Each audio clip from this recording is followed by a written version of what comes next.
Dili lang nagukod sa mga kriminal ang mga pulis, kung dili, mamahimo usab sila nga kasandigan, higala, tiglingaw o instrumento usab sa pagpakuyalap sa pulong sa Ginoo. Kini ang ipakita sa usa ka pulis sa Dakbayan sa Sugbo. Pinaagi siyang social media portal. Anang report ni Femery Dumabog. Yes, ikaw igsuon nga gatanaw ni nga video karon. I know padung nakamato. Kinsay magtuo nga kining usa ka batan-ang vlogger nga nagsabwag sa iyang pagtuo sa Dios, usa di ay ka pulis.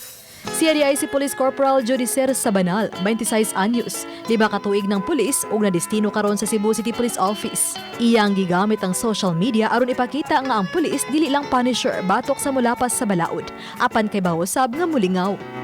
Ning pandemya, ang mga police frontliner sab ug ang iyang video nahimong inspirasyon sa kaubanang mga pulis. Sa public nga mogamit sa social media para to spread awareness unsay mga campaign sa atong mga kapulisan, gi-promote sa mo ang PRO7 Regional Director Police Brigadier Albert Ignatius De Fero nga atong mga kapulisan is your amigo cops. Yes.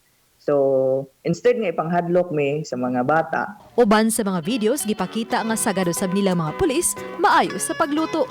Inaw nga Ginoo maghatag pa nimo 4 years to come with me. Inaw tagang pantoy nga mabot sa atong relationship. Hilig usab siyang surprises sama sa iyang wedding proposal sa iyang hinigugma.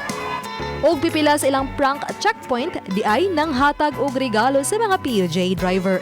Iyang giangkon nga gigamit nilang social media isip usab stress reliever. Maka-promote lang ko, maka-motivate o maka-inspire sa ubang tao, especially karon sa panahon nga naatas pandemic. Gi-introduce si God to the Philippine National Police. So pagkakaroon ma'am, naanami ka ng weekly interactive meeting with pastors, life coaches. Uban ni Rod Prado, ako si Femery Dumabok. Balitang Bisdak.